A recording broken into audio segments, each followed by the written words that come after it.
G'day, guys, and welcome to Warrior by Design. I'm your host once again, Benjamin John. As always, we've got another epic guest on here. We've got Lloyd on here today. Lloyd is a former lawyer. He's also got 3 university degrees in biomedical science, business, and law. He's built a $1 million share portfolio from scratch and is the author of the book Money Grows on Trees.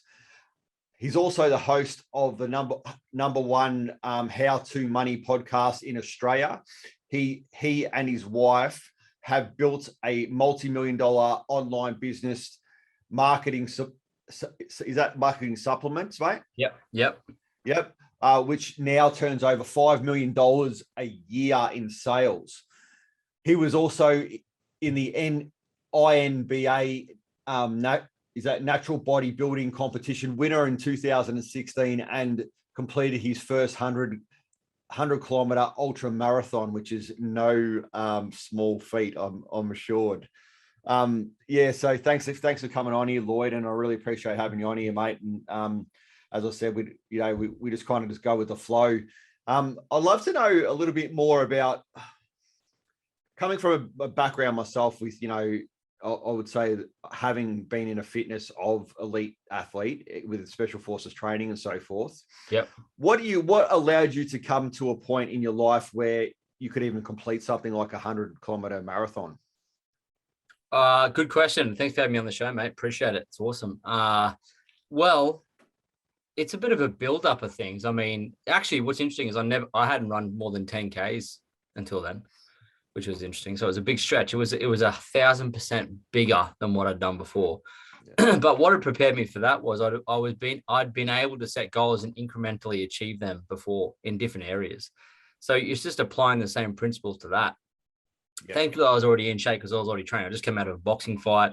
I'd done bodybuilding in the past. I knew how to set goals and discipline myself to show up and do the training in the background when no one's watching, and prepare myself for the actual event. I've done that in different areas, right? Whether it be academics or sports or business, whether I'm walking onto the stage to present in front of 5,000 people, or I'm about to sit a 6-hour finance exam, or about to go into a boxing fight, or it's just making sure you've done the fundamentals over and over again, ready to go. And then the day is just the cherry on top of the cake, really. So I guess it's all those experiences that led me to be able to do that. Yeah, that's awesome, mate. And look, from the little, I haven't done a 100 kilometer marathon myself. I have certainly done some, extreme things in my life. But I for the viewers out there, I'd love to know what's the lead up to that, right? Because especially with time constraints and everything else, you wouldn't be going out there and running 100 kilometers every day, right? Or every week or every month. I didn't run 100 once, not until the day of. And it's interesting because it was a trail run too. There was hills. There's 4,500 meters of elevation over the 100 kilometers. So it was actually a 26-hour race for us. And it was daytime and dark. So it was like it was gnarly. And, a third of the people finished, if that. And what's interesting is the lead up to it was that setting the goal was the first thing, because once you set the goal, that's the first thing. Then it was public accountability. So it was putting it on Facebook and telling everyone I knew that we're going to do it. Yeah. And that's putting yourself out there to say, well, my word's my bond, and it's important. If I don't do what I say I'm going to do, I've got nothing left in this world. So that is a powerful motivator for me, because I care about my word. And I think we did that on purpose to make sure that we showed up and did it. So having that leverage in the back of our mind, the next step was to start figuring out what stuff we needed to actually go well.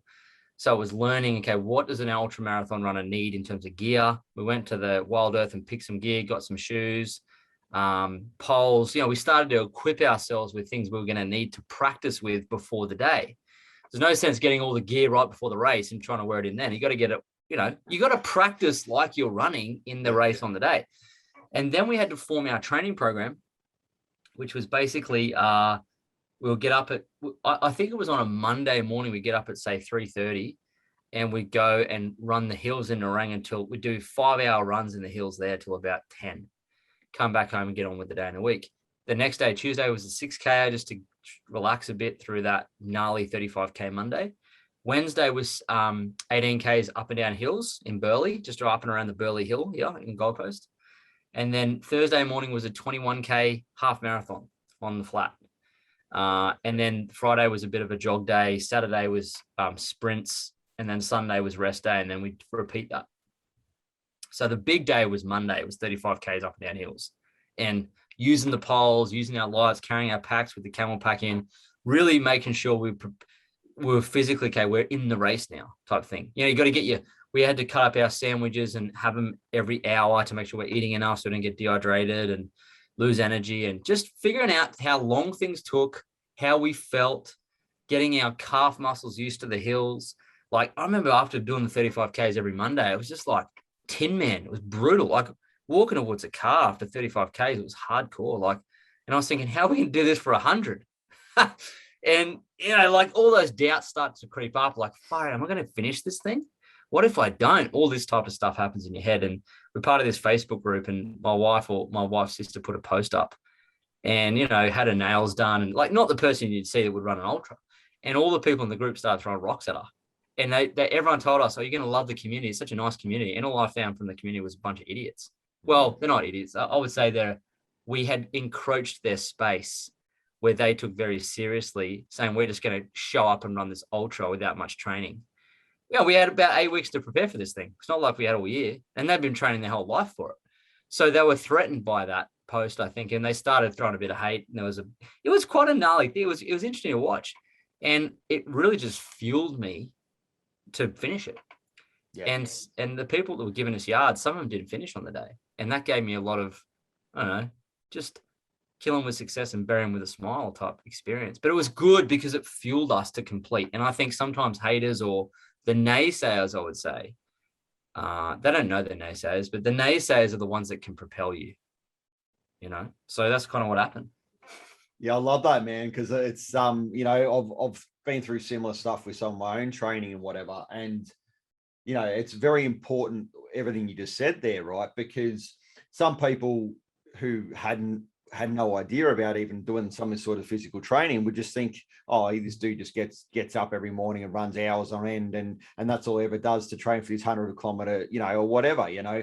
And I think it's so important to realize that there's a process, because from what I heard, that the furthest you're running was 35 kilometers, right? Yeah. Now people would be like, what? 35 kilometers training for 100 kilometers? Like, I mean, I understand the process, but people, when they just hear those figures and then, you know, they think 100 kilometers at the end, they'll be like, that's just crazy.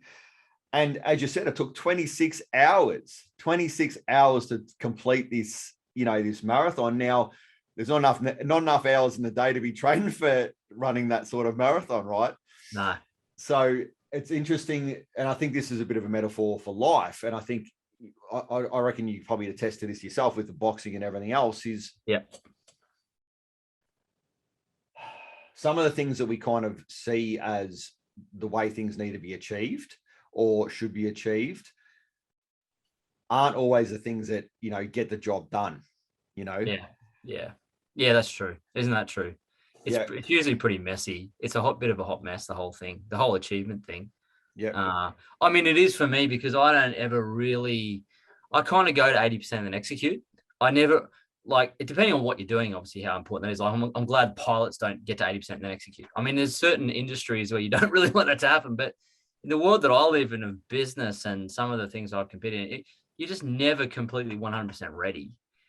And I learned them best, and I think most people learn the best by doing, kinesthetically. And I've often just learned, you know, on the way down. And this is how I am. Now, I'm not suggesting that everyone's like that, but I tend to learn through the mess. Yeah, and I have to admit, I'm the same, you know. And even with the military background, like there's training, muscle memory, so on and so forth, and whatever, hours upon hours. But nothing prepares you for when you're in the middle of it, right? Yeah. Or you're in the middle of doing something. Yeah. Well, you wouldn't want to train for combat by being in combat every day. That would be that wouldn't work so well, you know. And I think it's the same with anything. You're Yeah. never going to be at your best because your best requires you to be under massive amounts of pressure. Yeah. And I don't think it's nice to be under pressure like that every day. So you can't always bring your best out every day, but what you're doing is you're preparing for the moment that your best is required. Yeah. I would say. And most people aren't prepared, right? Like they're just not prepared for the best on the day. So when someone taps them on the shoulder, they aren't ready. And I never want to be in that position where I'm not ready. When someone taps me, I'm good to go, you know, and that's why I continue to train every day and stay in shape. It's why I read. It's why I keep showing up and working, and why I do, you know, it's just doing the basic fundamentals every day, waiting for those one or two great opportunities that come across your path. Yeah. And that's so important, right? Because, you know, as you said, I don't think anyone wakes up in the morning and goes, all right, like I'm just going to run a marathon today. No training, no nothing. I'm going to go run 100 kilometers. Like, yeah, David Goggins maybe, but that'd be well, I mean, you could do it. Some people may actually, you know, may achieve it, but I don't know. Who knows what the next day is going to be like, or the week, or the month following, right? But I think they're definitely to have the easiest ride we can and to be as prepared as possible, I think allows us to have the, you know, a more pleasant experience. That's might be my personal experience anyway. Yeah, definitely. I mean, I think it's harder to be on the receiving end of zero discipline than it is to force yourself to be disciplined, because there is pain in both. Like to get up in the morning and train, it's not that much pain. It's not like I'm bloody getting needles in my face or anything. Like it's not painful, but it's uncomfortable. But the uncomfortableness of doing those fundamentals is far better in my eyes than being in the uncomfortable side of doing nothing, getting fat, tired, lazy, getting out of bed late. That's brutal. I couldn't imagine being so ill prepared for life like that. The uncomfortableness that would befell me in that scenario would just overwhelm me. And I think that's why a lot of people are. They're hanging out in that zone. Yeah, look, totally. And even myself personally now, you know, I've been up and down with my fitness level over my years, especially when I got out of the army, right? Mm-hmm. And as you said, as much of a pain in the ass as it seems, or it's, you know, difficult to get up in the mornings or whatever, there's nothing like the way you feel after a workout. There's nothing like the way you feel after exerting energy in a structured, disciplined way that's with intent, right? Like you come out of it. I just think like the journey getting up in the morning seems to be the most difficult. Like even when you're training and you're having this hard training session and you're potentially like wanting to throw your guts up or whatever. For me, over the years, when I was ill-disciplined in my training, that getting up in the morning was more difficult, convincing myself to get there than actually. Yeah, definitely. It's always hard. Showing up is the hardest thing to do. It's the easiest thing not to do, but it's where people mostly fail. It's just the showing up part. Like once you get there, you got no choice. You just get on with it. And that's the problem. Most just don't show up. And I think that's why it's so easy to be successful these days. Yeah. Really, it is. Just show up. Yeah, pretty much. Like I saw this funny meme the other day. This job advertisement on a billboard. It must be in the United States, and it just basically said, "We hire people who show up." Makes sense, right? Totally. That's all I have to do is show up. I'm going to be there. Like that's all that was required these days. It's so easy. Yeah, you know, it's bizarre. Anyway, it is, and I'm looking behind you, man. It looks like you got a few sticky notes there. Is that a bit of a? Oh, that it's actually running a There we go. Running a Millionaire Academy at the moment with 90 people. So these 90 on the wall here, I won't show you the exact name, but you can't really see them, but they're all on the wall here, and that's their vision. So we're taking 90 people through this Millionaire Academy where they've got to paint their vision and they've got to do certain tasks. And if they don't complete the tasks, they come off the wall, they're out. And it's just creating this leverage and this, you know, this pressure, this tension, because that's what success requires. It requires that you show up and you perform certain tasks that make you uncomfortable. And that's how you succeed. Now, if you can't do that, which aren't even that hard, you're out. And it's just a metaphor for life. Like if you don't show up and do those things, you're done. There is no success for you in anything. Yeah. So that what you see on the wall there behind me here is there's blotches there. You can see where people are out. Not everyone makes it. Not everyone makes it through the 100. Not everyone makes it through the uni. Not everyone makes it through life. You know, some finish and check out early. Like I'm done, right? So yeah, I think it's preparing these guys for the success of money and business. And you know, we're a little bit hard on people, but it's better now in this controlled environment than be slapped around later, because sometimes you can't get up from that. So yeah, it's so important. Like I try and find the balance between like my very strict discipline, you know, training to, you know, the fluffy kittens and rainbows, right, and somewhere in between of, because look, I truly believe that the discipline I once knew, I don't necessarily believe is needs to be that apparent in day-to-day life, right? no, it doesn't. No, So you're not in combat. No, that's right, man. That's right. And I think in certain scenarios, though, like just getting up and training, or you know, having a successful business, or being a successful person, or trying to get to know yourself and being successful in self-development, or whatever the case may be, there's definitely, I don't know many people who don't have some sort of structured discipline who become successful, right? No one. You know, and no one. It's very interesting to navigate this space. Like you know, I know you're not necessarily in this self-development area, but you are in a sense. Like, well, definitely, I'm entrenched in there. I mean, we're moving a team of 100 people through mindset. I mean, I got my NLP prac. I've been teaching and coaching business for a long time, and money, and it's all mindset driven. And I've thrown myself into many, many different things mentally that are mentally challenging. So I've got a lot of experience in that space. I mean, I do encounter people that are missing the basic essentials to success. I talk to them a lot. And more or less, this is what I've discovered in the personal development space, that people are soft. That is probably the main narrative. They're so soft. They just don't have the resilience needed for success in life. And just every small amount of wind just knocks them off the pedestal. And I dare say that that softness has developed because they have shied away from every chance of discomfort possible. They've taken the easy route pretty much everywhere in their life. Fast, easy, simple, and quick. And that's where they've ended up. So again, they're paying the penalty for it because they want to have success, but they have not got the fortitude. They don't have the grit because they've taken the easy route to where they are now. Now, so if you think about it, that them avoiding pain has created pain.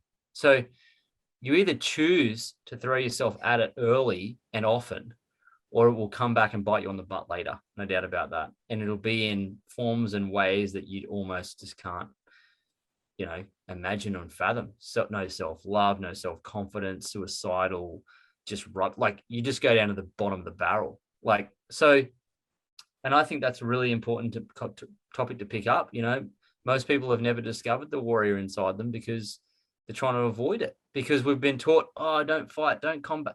Well, sometimes you got to flip and fight, right? And I don't think avoiding conflict is the way to a good life. It's learning how to manage conflict properly, getting your hands dirty, get sand kicked in your face, kick it back, and in a good way, like fight with compassion and your words and what you believe in. But, you know, don't avoid conflict completely, because it's not going to help you. Yeah, look, and I think see, the way I kind of explain that, Lloyd, is like that warrior within, and or whatever, however I call it, you know, warrior by design. To me, that's all the stuff that you kind of describe me. It's discipline, it's will, it's desire, it's passion, it's, you know, it's all the stuff. It's you know, taking the action. It's all that stuff that allows us to get, you know, that if we truly go to the essence of a warrior, you know, it takes more. It takes more.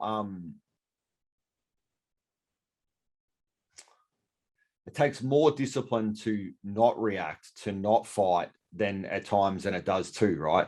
And the interesting thing I found, like which everything you said before resonates with, even within my own life, is we think we're taking the easier route. Like, I mean, I was caught up in this spiral, mate, of 18 years from a point of wanting to kill myself to where I am today. And it freaks me out now thinking back how we think that that's the easier option. Yeah. Like, I would much rather spend a year training my ass off, in whatever I want to do to achieve in life, than an 18-year spiral of what I would call the easier option. Yeah, that's right. It appears to be easier. It's cloaked. It's cloaked in it. What looks easier, but I mean, but it's a lot harder long term. And I don't know if people. I love this saying. It's better to be a warrior in a garden than a gardener in a war.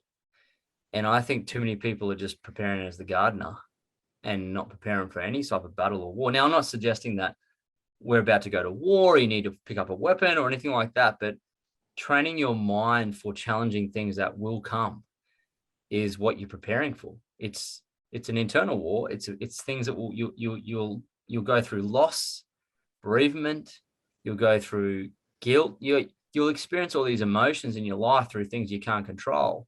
But what you can control is how healthy you are, the grit or the resilience in your mind, your relationships and how strong they are, and your support and your income, and how kind of fortified you are as someone that can not just survive but thrive in any situation. And I think that is a great attitude to carry with you. No matter what you do in life, prepare for the unpreparedness. And I just reckon everyone's just sitting around and they're just going to get like, and financially, in their relationships, all that you see it, like financially and in relationships and health, the idleness that I see out there is phenomenal. It's just people are idle in each part. Now, what they say is, oh, well, I'm not growing, I don't have to change. And well, if you don't do anything, the world will change around you, and it'll accelerate you'll actually be a loss. So if you don't progress your money and you just save it, inflation is going to wipe it away anyway. There's things that are coming that will force you to change. So I don't want to be on the receiving end of that. I want to proactively design my life. I don't want it to be something that's just a reactive process. Yeah, and that's so important. And some of these tools and things that we learn, whether, as it said, whether it be business, personal development, whether it be relationships, wherever, the key things are first seeking something that's new to you, seeking something that's, whether it be knowledge or experience wise, seeking something that's going to allow you to potentially have a different view, a different outlook, a different experience, to be able to create what it is you want to create, right? Because I have a saying called explore, create, and be, right? That's my thing, explore, create. So we go through this exploration of finding what we need, the why, how, the why, how, and what we need to create what we want to create in life. And then to be able to, once we've created that, to actually what we need to do to be that, right? And to show up and be authentic in that aspect in our lives. Now, to be honest with you, like we separate the spaces, health, business, development, whatever. They're all the fucking same to me, mate. Like,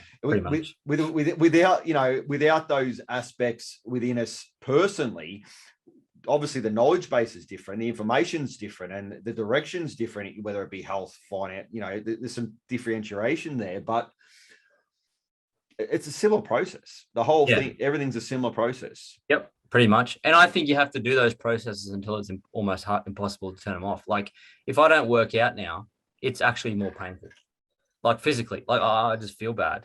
Yeah. So you've got to train enough until that actually happens. Or if I don't save and invest a certain amount, right, it's bad for me. Like, so I'm on this extreme of where I probably need to be, but it's really a lot better than being on the extreme on the other side. Like I'm over prepared basically.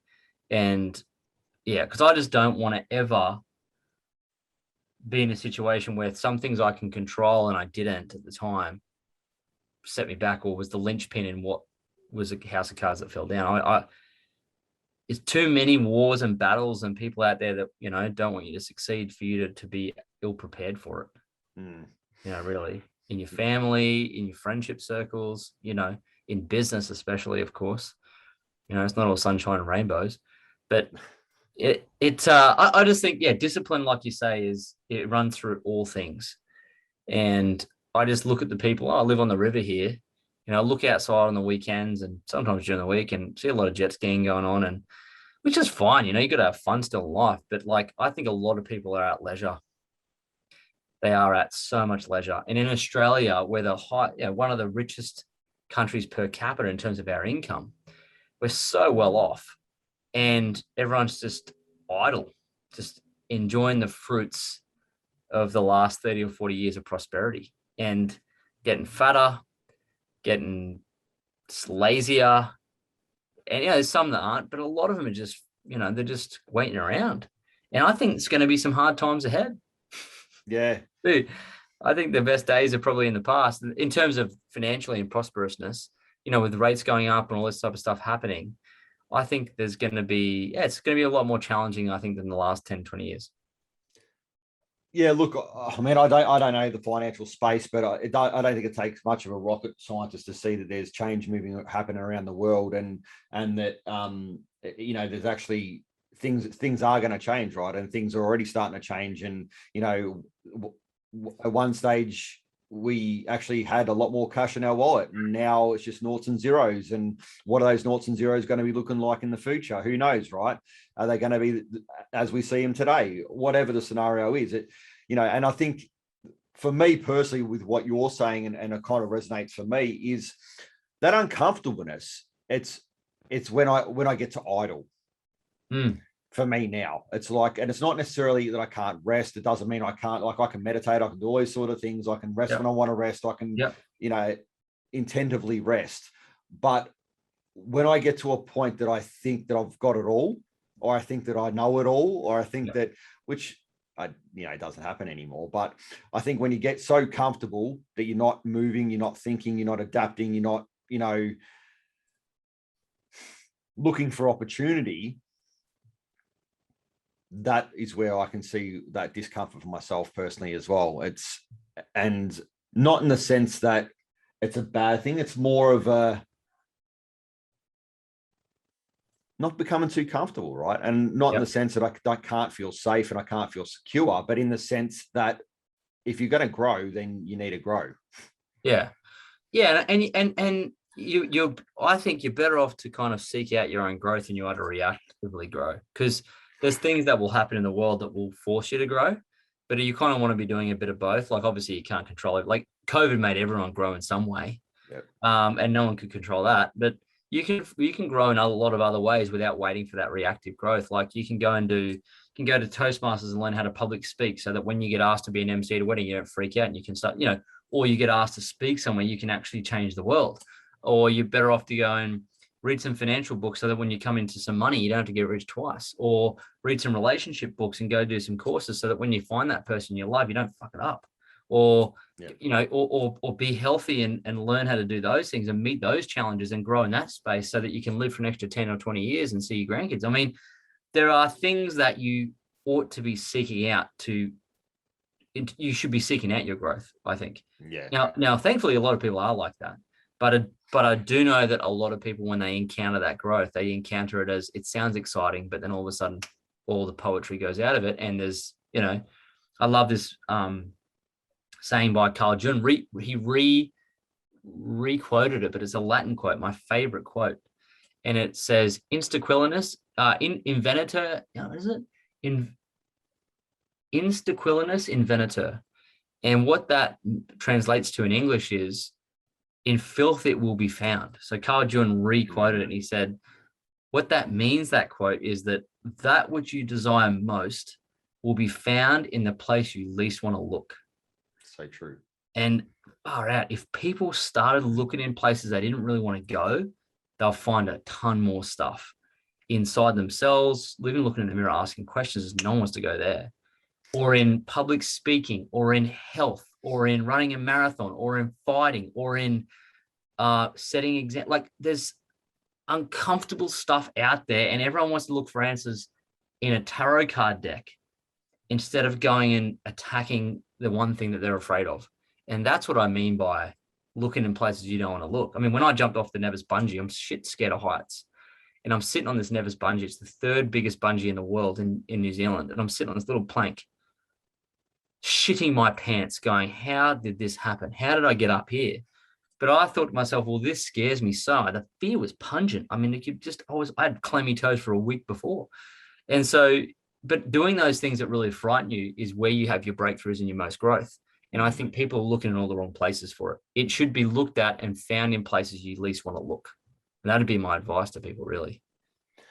Yeah. And I kind of, I kind of think, have some similar thoughts in that. And, and it's about that uncomfortableness, right? If you're not having some sort of uncomfortable feeling,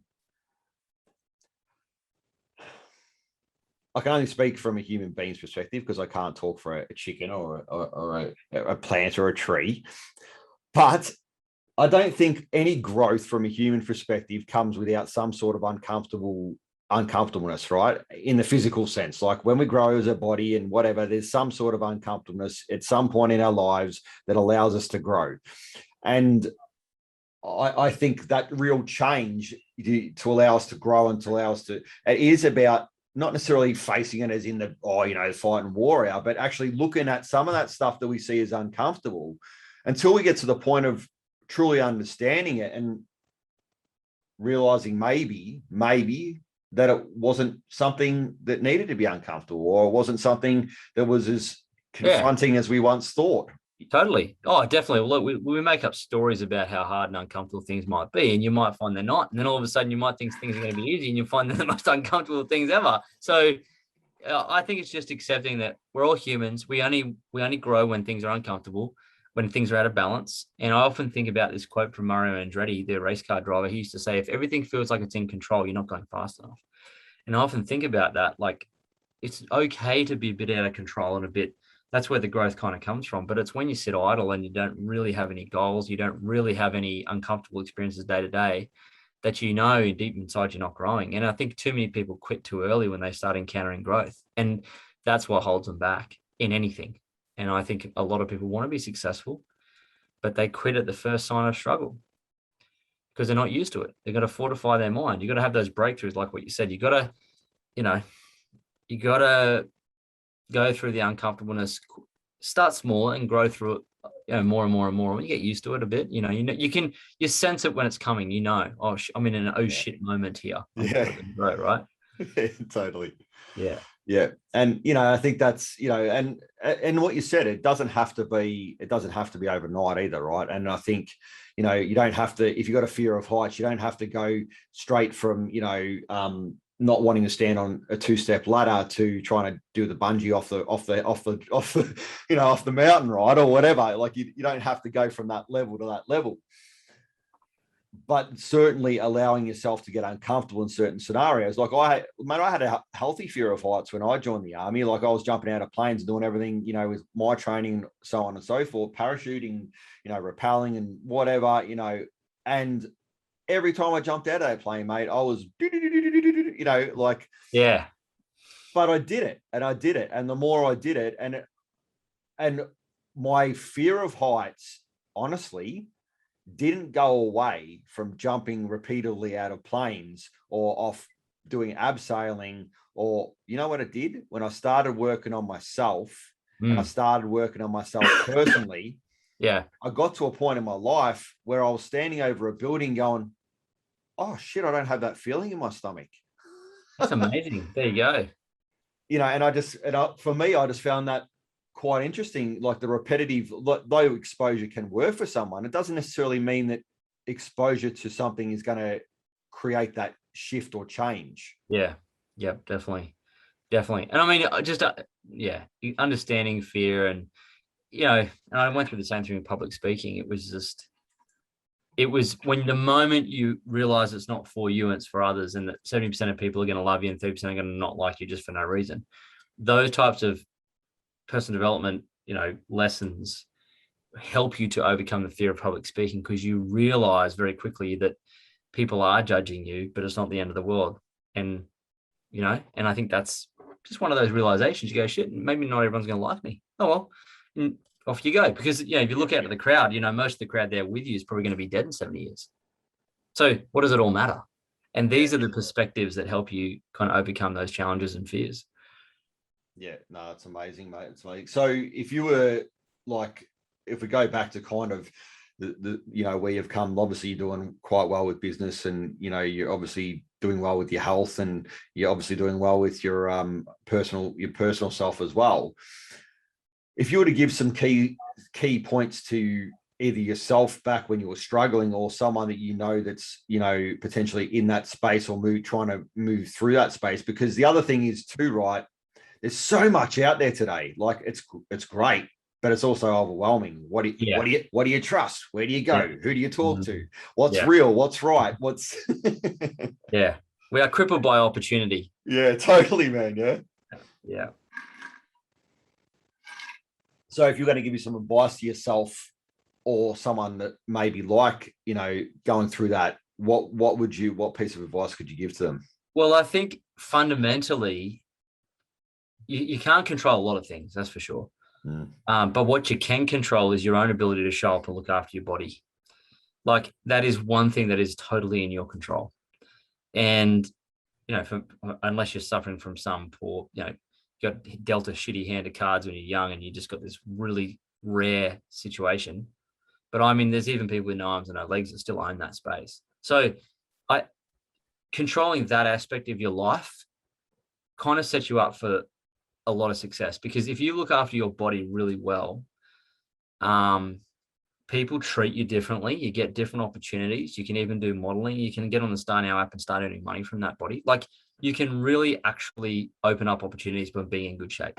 Like, you just can. People trust you differently. They kind of look up to you. You can create a course out of it. You can create a PT business out of it. You can just so many things just from that one thing.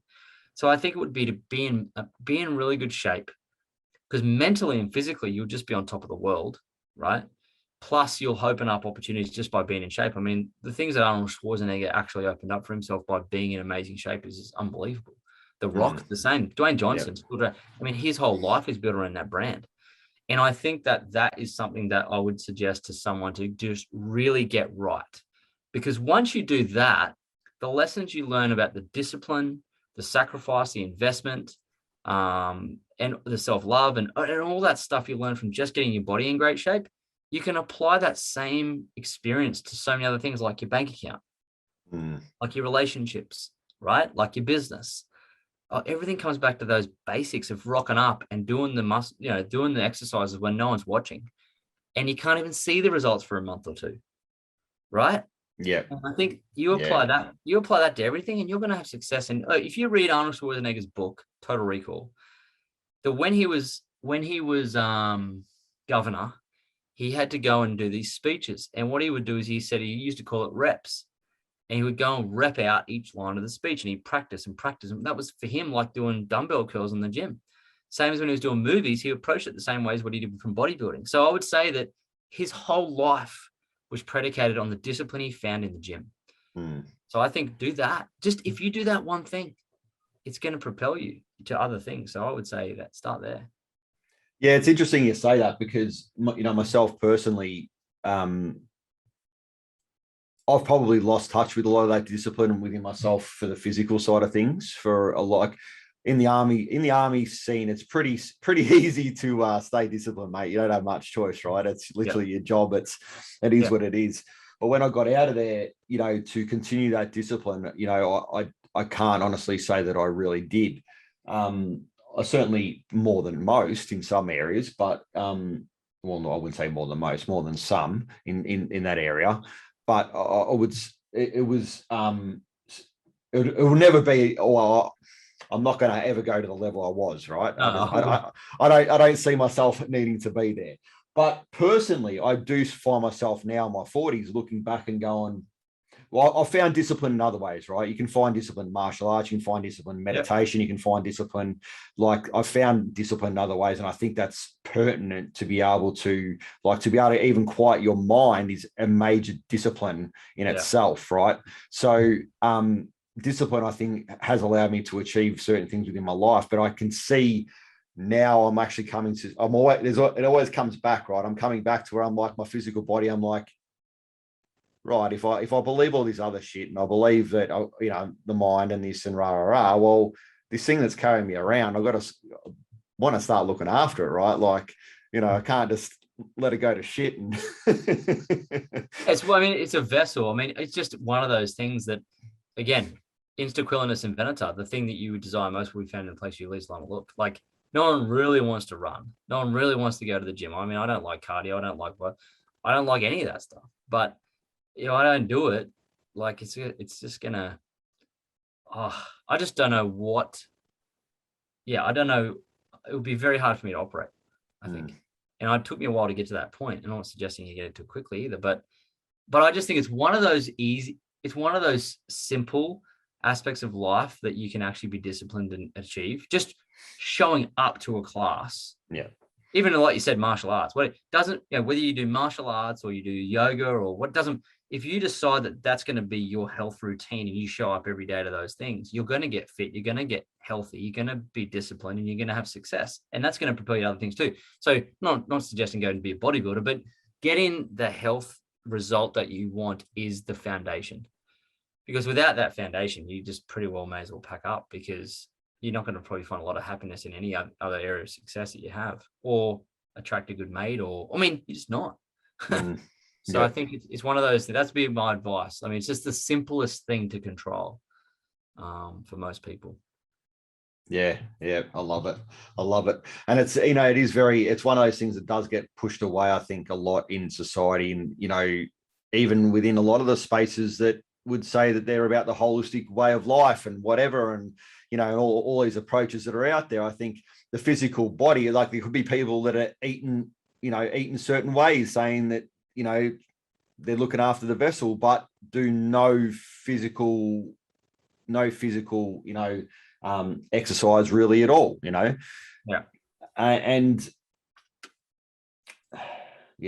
It's something that's more and more coming in my awareness, man. Like if we talk about these holistic approaches, well, and business comes into that too, right? We look at it. There's a stigma around that as well at times around business, but it's well, the holistic thing, like you're going to be able to balance along, like you can't just be in perfect balance with all those areas. No. Because if you're in complete balance, you ain't growing. So exactly, it's a slippery slope to get way out of balance, but you've got to be in balance in some areas to get the growth. Like if I just was perfectly balanced in all areas, I wouldn't be able to write a book out of the blue in a week. You got to put things out of balance a bit. Yeah. But decide what you want to sacrifice for that small period of time and do it, and then you'll find your growth in that particular area for sure. I mean, it's how you become good at something, is you sacrifice things that people aren't prepared to sacrifice. Yeah, that's an interesting. Yeah, I love that. And it's and it's the same sort of. I'd love to hear your point of view very quickly on this. Is I used to say to people, because the same with special forces training, right? Those that succeeded, it was very minimal compared to those that went in, right? Yeah. Now, does that make me or anyone that was succeeding any more special? No. I say the only thing that changed, I personally believe, is one, my will and desire to do it. I had, the intent and my why behind I was doing it was very strong, which allowed me to endure what I endured to be able to get to the point that I did. Now, had I gone in there with, she'll be right, I'll give it a crack. I don't know whether I would have achieved what I did, right? Yeah. You have to have certainty, don't you? You have to have a real strong reason why. And I think that's why setting goals is important, because if you have a goal that's, say, 6 or 8 weeks away, you've got something that you can really strive for to get. And it gets you out of bed, and it gets you, that's what got you through all that training, is because you had this big vision of what you're wanting to achieve. And I think too many people just don't have the vision. So where they struggle to go and look after their eating or their physical exercise or their money is they do not have a vision that requires it. And I think part of failure is that you don't have a vision. And it's like, if you don't have a vision pulling you to do things, you're largely probably just going to watch Netflix for the rest of your life and have a few beers and then just die. Like, you got to have a vision. It kind of is it's the preamble to everything. And I guess those that find it struggle to stay in shape or struggle to succeed in any area, whatever it is in their life, they struggle because they don't have a vision. And you don't need to have good eyesight to have a good vision. You just need to be imaginative and understand that it's your life. You don't get one of them. We don't come here again. You know, it's not it's not a dress rehearsal. And I think if they understand that, it'll compel them to make those hard decisions, have hard conversations, do hard things to get to the vision they're after. I mean, I had a vision to be financially independent so I can do what I wanted to do. And I just thought, far out, who am I going to have to become to achieve that vision? Well, I had to become someone who works hard. I have to become someone who's good with money and investing. And I have to be someone who's prepared to limit my relationships in the sense that I can't let people just take that, like interrupt that vision either. So I have to have the courage to disappoint people for my own vision. And they're the types of conversations you've got to have with yourself, you know, and everyone's vision is different. That's a small vision, but you can have big visions, whatever. Like in this podcast you're doing, you've got a vision for your podcast. If you didn't have it, it would be hard to show up and get guests on and perform and edit and do all that stuff you need to do. But people don't have a vision for their life. So of course it's going to be hard. Yeah, no, I agree. And I think what you're like, exactly what you're saying there, you know, that vision, you know, and that's why I understand why people sell the dream, right? Why people sell the vision. And as I kind of said to you before we started recording, I think for what my vision is and what my journey is letting people realize that it's frigging achievable, and no one that's achieving it is any less normal human than the next person doing it, right? Totally. We've all had our struggles. We've all had, you know, our situation. And you know, I kind of say in my intro about, you know, putting people on pedestals and the fantasy, you know, getting past it, all that sort of crap.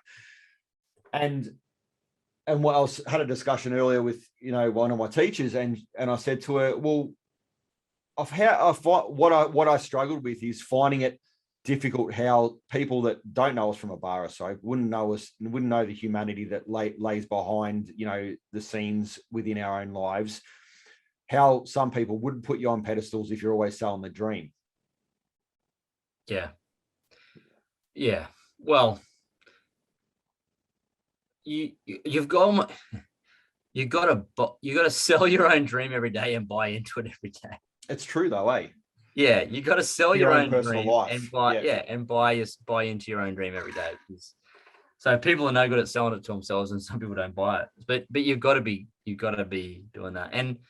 And for most part, you sometimes have to get people to buy into that too, like buy into your own vision, because you can't do it alone. It's a team sport, and you do have to be, you know. And I don't think putting people on a pedestal, like, I mean, we all do, but I think putting people on a pedestal for what they've achieved is good, because I respect them so much. I do.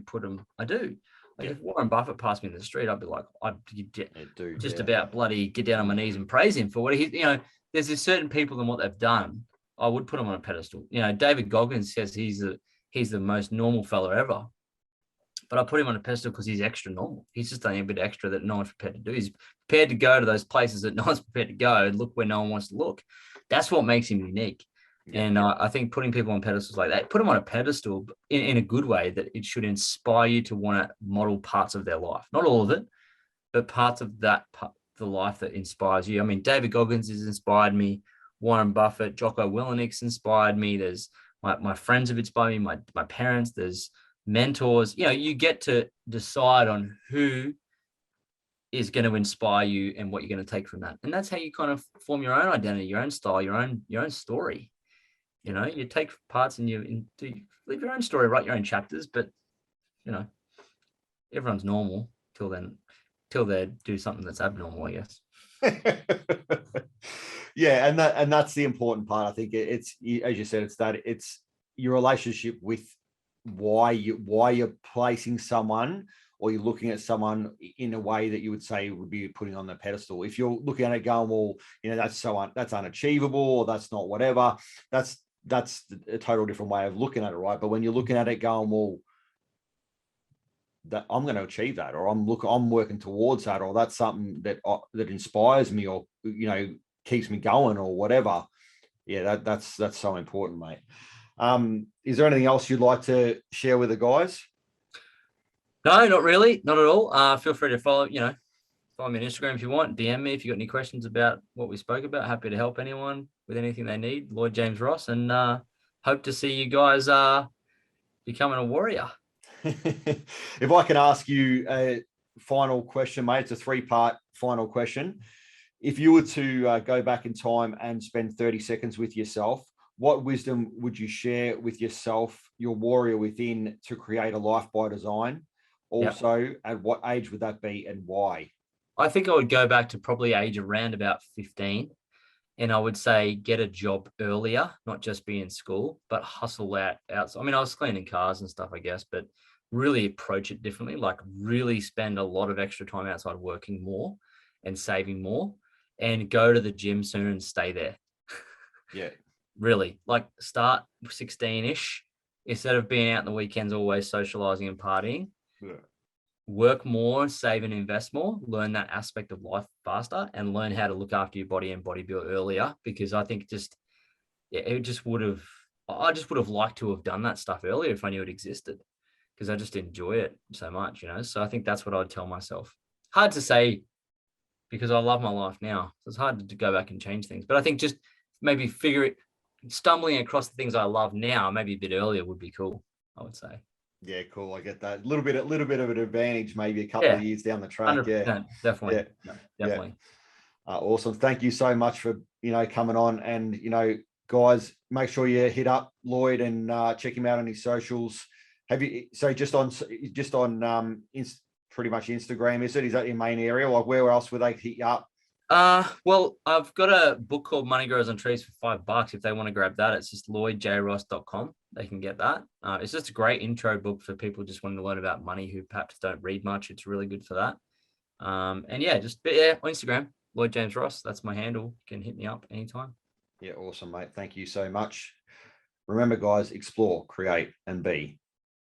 Well, thank you for listening. If you found this episode valuable, please take the time to like, share, and subscribe. It really does make a difference. It helps others out there explore their warrior, create a life of choice by design, and be all that they wish to be. Remember, explore, create, and be.